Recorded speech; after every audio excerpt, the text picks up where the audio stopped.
It's my pleasure and privilege to be sitting in front of all of you here today to moderate a pioneer, not just in the technology space, but in the artificial space as well, artificial intelligence space. Jensen, who is leading probably the company that's at the center of the eye of the storm when it comes to artificial intelligence, the hype, the possibilities, and what this technology would mean. Jensen, it's a pleasure being with you on stage here. Thank you. It's great to be here. What an amazing conference. I just want to say that we really appreciate you taking the time, especially since you have GTC in 6 weeks. In 6 weeks, I'm going to tell everybody about a whole bunch of new things that we've been working on. The next generation of AI.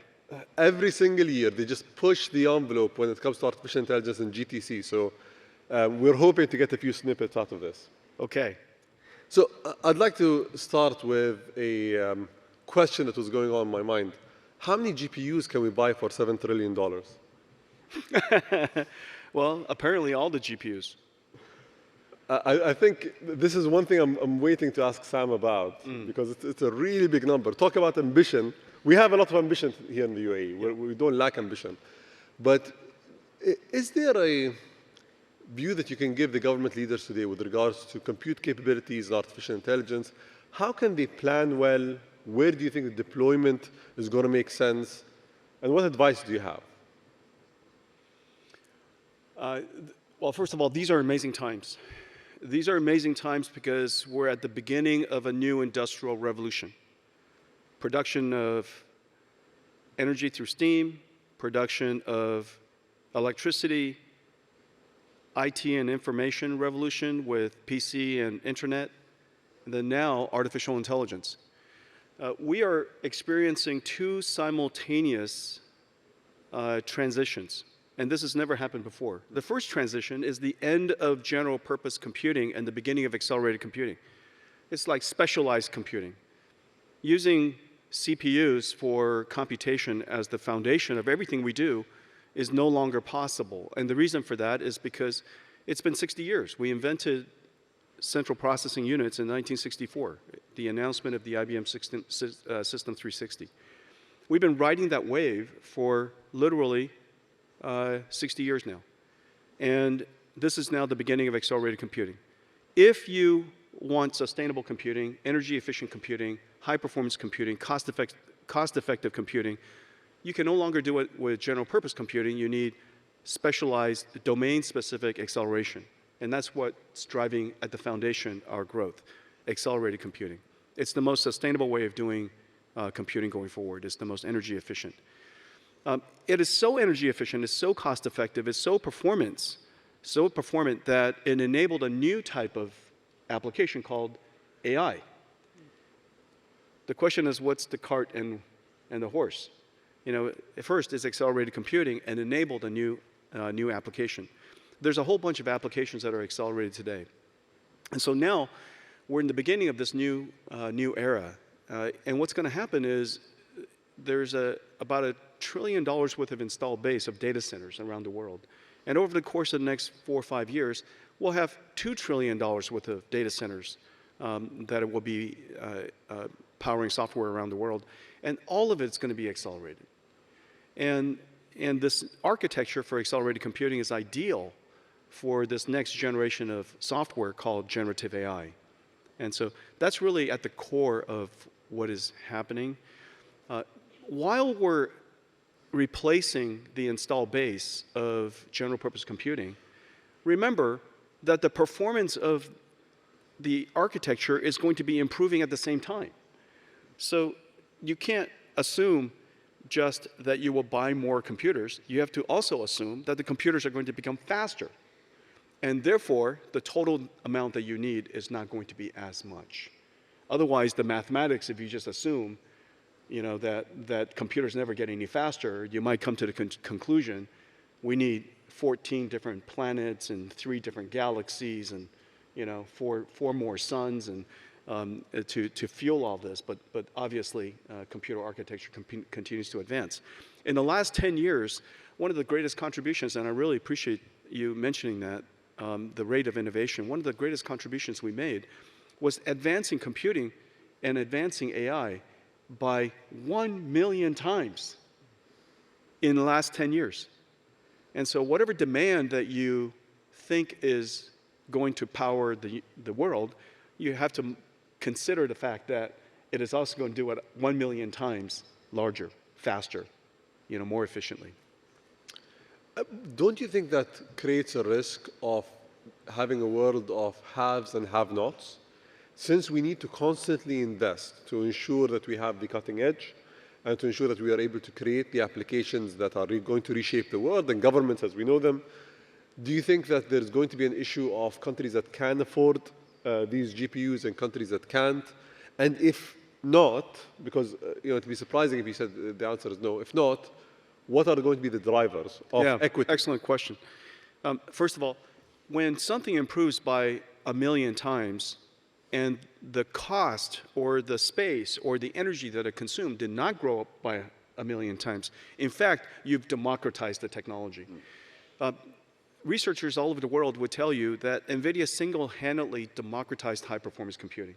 We put it in the hands of every researcher. It is the reason why AI researchers, Jeff Hinton in University of Toronto, Yann LeCun, I think Yann's going to be here, University of New York, Andrew Ng in Stanford, simultaneously discovered us. They didn't discover us because of supercomputers. They discovered us because of gaming GPUs that they used for deep learning. We put accelerated computing or high-performance computing in the hands of every single researcher in the world. And so when we accelerate the rate of innovation, we're democratizing the technology. The cost of building, purchasing a supercomputer today, it's really negligible. And the reason for that is because we're making it faster and faster and faster. Whatever performance you need costs a lot less today than it used to. It is absolutely true we have to democratize this technology, and the reason why is very clear. There's an awakening of every single country in probably the last 6 months that artificial intelligence is a technology you can't be mystified by. You cannot be terrified by it. You have to find a way to activate yourself to take advantage of it. And the reason for that is because this is the beginning of a new industrial revolution, and this industrial revolution is about the production not of energy, not of food, but the production of intelligence. And every country needs to own the production of their own intelligence, which is the reason why there's this idea called sovereign AI. You own your own data. Nobody owns it. Your country owns the data. It codifies your culture, your society's intelligence, your common sense, your history. You own your own data. You therefore must take that data, refine that data, and own your own national intelligence. You cannot allow that to be done by other people. And that is a realization. Now that we've democratized the computation of AI, the infrastructure of AI, the rest of it is really up to you to take initiative, activate your industry, build the infrastructure as fast as you can so that the researchers, the companies, your governments can take advantage of this infrastructure to go and create your own AI. I think we completely subscribe to that vision. That's why the UAE is moving aggressively on creating large language models, mobilizing compute, and maybe work with other partners on this. Let's try to flip the paradigm a little bit. Let's today assume that Jensen Huang is the president of a developing nation that has a relatively small GDP. And you can focus on one AI application. What would it be?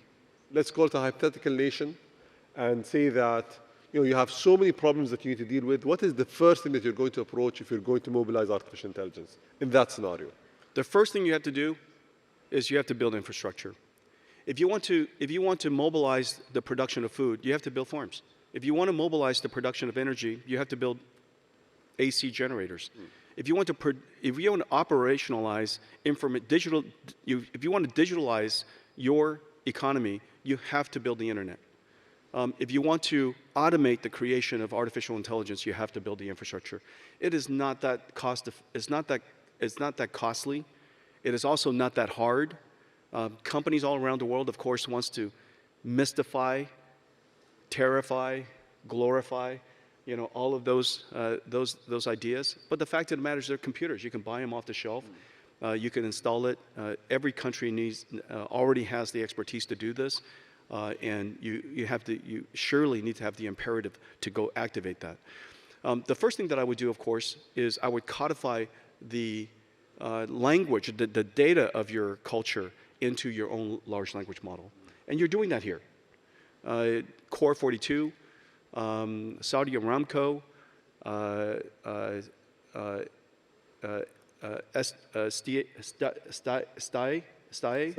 Sadai, really doing important work to codify the Arabic language and creating your own large language model. But simultaneously, remember that AI is not just about language. We're seeing several AI revolutions happening at the same time. AI for language, AI for biology, learning the language of proteins and chemicals, AI for physical sciences, learning the AI of climate, materials, energy discovery, AI of IoT, the language of keeping places safe, computer vision and such, AI for IoT, AI for robotics and autonomous systems, manufacturing and such. There's AI revolutions happening, AI great breakthroughs happening in all of these different domains. And if you build the infrastructure, you will activate the researchers in every one of these domains. Without the internet, how can you be digital? Without farms, how can you produce food? Without an AI infrastructure, how can you activate all of the researchers that are in your region to go and create the AI models? You touched upon the issue of, I would say, authentic ignorance, the fear-mongering, AI taking over the world. And I think there is a requirement for us to clarify where the hype is real and where artificial intelligence really has the power to create a lot of disruption and to harm us, and where AI is going to be good. What do you think is the biggest issue when it comes to artificial intelligence right now? Because I think the problem of regulating AI is like trying to say we want to regulate a field of computer science or regulate electricity. You don't regulate electricity as a invention or as a discovery. You regulate a specific use case. What is one use case that you think we need to regulate against and that government should mobilize towards? Excellent question. First of all, whatever new incredible technology is being created, you go back to the earliest of times, it is absolutely true. We have to develop the technology safely, we have to apply the technology safely, and we have to help people use the technology safely. And so whether it's the plane that I came in, cars, manufacturing systems, medicine, all of these different industries are heavily regulated today. Those regulations have to be extended, augmented to consider artificial intelligence. Artificial intelligence will come to us through products and services. It is the automation of intelligence, and it will be augmented on top of all of these various industries. Now, it is the case that there are some interests to scare people about this new technology, to mystify this technology, to encourage other people to not do anything about that technology and rely on them to do it. And I think that that's a mistake. We want to democratize this technology. Let's face it, the single most important thing that has happened last year, if you were to ask me, the one single most important event last year and how it has activated AI researchers here in this region, it's actually Llama 2. It's an open source model. Or Falcon. Or Falcon, another excellent model. Very true. Mistral, excellent model. I just saw another one, a Smog. There's so many open source models, innovations on safety, alignment, guardrailing, reinforcement learning, so many different reasoning, so many different innovations that are happening on top of transparencies, explainabilities, all of this technology that has to be built, all were possible because of some of these open source languages. And so I think that democratizing, activating every region, activating every country to join the AI advance is probably one of the most important things. Rather than convincing everybody it's too complicated, it's too dangerous, it's too mystical, and only 2 or 3 people in the world should be able to do that, that I think is a huge mistake. The focus I think that we have done in the UAE is to focus on open source systems, because we do believe that anything that we develop here should be given as a opportunity for others that can't develop it. Most of this is developed using GPUs, so graphic processing units that you guys are supplying the world. What do you think the next era is going to depend on? Is it going to continuously be built on GPUs? Is there something else as a breakthrough that we're going to see in the future, you think? Actually, you know that in just about all of the large companies in the world, there are internal developments. At Google, there's TPUs. At AWS, there's Trainium. At Microsoft, there's Maya. Meta has chips that they're building. In China, just about every single CSP has chips that they're building. The reason why you mention NVIDIA GPUs is NVIDIA GPU is the only platform that's available to everybody on any platform. That's actually the observation. It's not that we're the only platform that's being used. We're simply the only platform that's used that democratizes AI for everybody's platform. We're in every single cloud. We're in every single data center. We're available in the cloud, in your private data centers, all the way out to the edge, all the way out to autonomous systems, robotics, and self-driving cars. One single architecture spans all of that. That's what makes NVIDIA unique, that we can, in the beginning when CNNs were popular, we were the right architecture because we were programmable. Our CUDA architecture has the ability to adapt to any architecture that comes along. So when CNN came along, RNN came along, LSTMs came along, and then eventually transformers came along, and now vision transformers, bird's eye view transformers, all kinds of different transformers are being created. A next generation state space models, which is probably the next generation of transformers. All of these different architectures can live and breathe and be created on NVIDIA's flexible architecture. And because it's available literally everywhere, any researcher can get access to NVIDIA GPUs and invent the next generation. So for those of you who are non-technical and heard a foreign language there with CNNs and some of the other acronyms that are being used, the thing about artificial intelligence is it's going through a lot of evolutions over a very short period of time. So whatever the infrastructure that was used probably 5 years ago is very different to the infrastructure that's being used today. But what Jensen's point was, I think it's a very important point, is NVIDIA has always been relevant. Historically, we see companies that are relevant at one phase of development, and then as the infrastructure changes, they become irrelevant. But you guys were able to innovate and push through. Let's move to a non-AI related topic for a second. I want to talk about education. So today, knowing what you know, seeing what you see, and being at the cutting edge of this technology, what should people focus on when it comes to education? What should they learn? How should they educate their kids and their societies? Wow, excellent question. I'm going to say something, and it's going to sound completely opposite of what people feel. You probably recall, over the course of the last 10 years, 15 years, almost everybody who sits on a stage like this would tell you it is vital that your children learn computer science. Everybody should learn how to program. And in fact, it's almost exactly the opposite. It is our job to create computing technology such that nobody has to program. And that the programming language is human. Everybody in the world is now a programmer. This is the miracle. This is the miracle of artificial intelligence. For the very first time, we have closed the gap. The technology divide has been completely closed. And this is the reason why so many people can engage artificial intelligence. It is the reason why every single government, every single industrial conference, every single company is talking about artificial intelligence today. Because for the very first time, you can imagine everybody in your company being a technologist.